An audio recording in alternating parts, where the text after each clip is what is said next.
Ladies and gentlemen, boys and girls, and of course humanoids of all descriptions, welcome to the channel. I'm Cap. This is my place. Time for a monthly firearms video.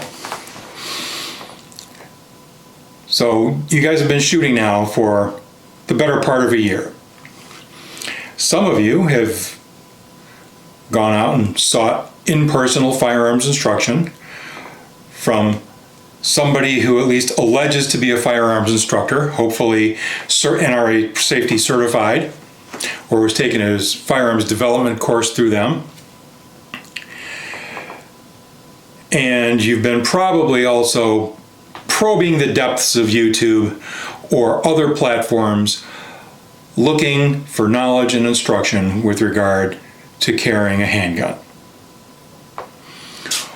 One of the things that you have been exposed to at this point is the idea of not limp wristing your firearm.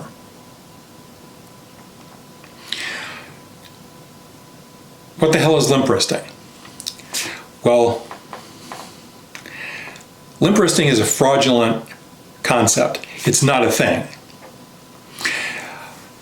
Many firearms instructors believe that if your wrist isn't straight, that your firearm is simply going to malfunction. And they're wrong. What they're thinking of is a limp grip. And I have news for you there as well. That's also a thing that's not a thing. Your properly maintained handgun that's reasonably well lubricated, firing factory ammunition, it's very unlikely to malfunction. It's simply a fact. And it's a fact that I'm going to back up. Many of you are going to hearing what I just said, and because of what your in-person firearms instructors told you, you're thinking, Cap, you're so full of something brown and smelly it ought to squirt out your ears. I assure you that that's not true. Well, in my case it is true, but what I just told you about your firearm, you've been told wrong.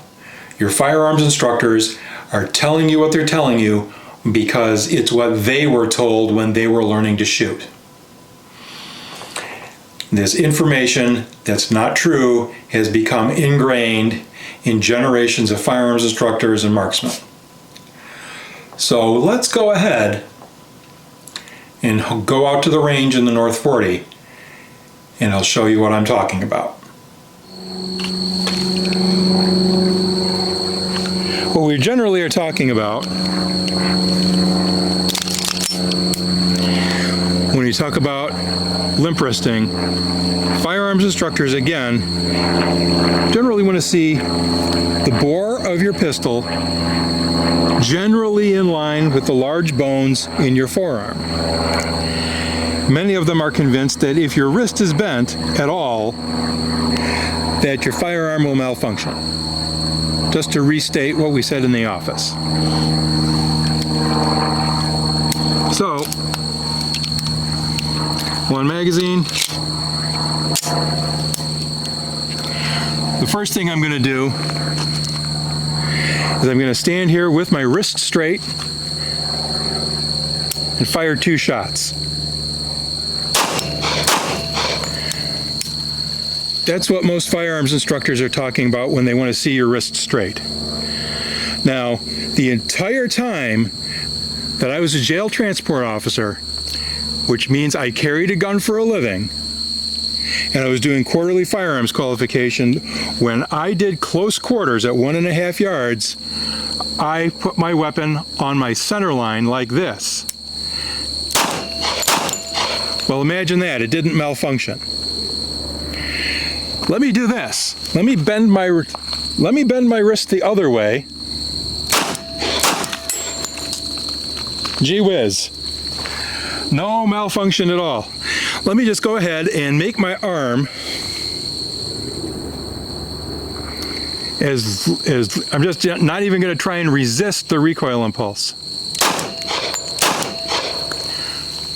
Well, imagine that. Let it push me around. and it still worked. So now let me try not even really holding on to it. I'm just going to kind of be like this, and I'm going to manipulate the trigger. I don't recommend you do this because I'm going to be all over my 20-foot tall backstop.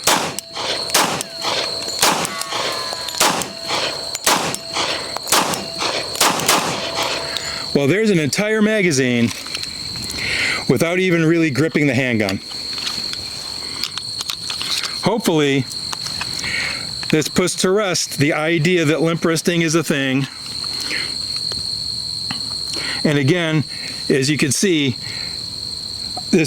my handgun barely lubricated, and it's not even clean. I've done this experiment before off camera.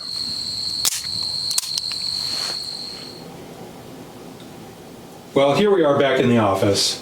What have we learned today? First of all, we've learned that just because something is a part of so-called conventional wisdom, it doesn't necessarily make it true. So look, folks, semi-automatic firearms started becoming a thing in the late 1800s and early 1900s and became prevalent starting in about the 1920s and increasing through the 1950s. Now you hardly see anybody with a revolver unless they're hunting big game. During that 120 some years, almost 130 years, manufacturing processes have improved. Coatings have improved for metals. They're much more slippery. And the other thing that's greatly improved are the lubricants that we use in our firearms. And of course, our factory manufactured ammunition is much, much more consistent.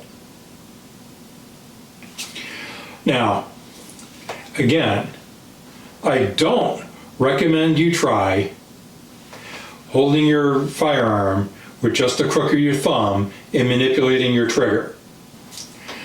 Because again, I have a 20-foot tall backstop. The nearest dwelling or structure that doesn't belong to me is nearly 400 yards away, not feet, yards. And so I have a safe place to demonstrate this kind of thing. But I do, however, recommend that you try not having your wrist perfectly straight. Go ahead, shoot with your wrist bent this way. Stand off to the other side, shoot with your wrist bent this way. Try it with your firearm. You may be pleasantly surprised. As always, folks, we have a new firearms video once a month and a new video every Wednesday. Please remember to like, share, subscribe, and leave a professionally worded comment or question down here in the comment section. We'll see you next week. Bye-bye.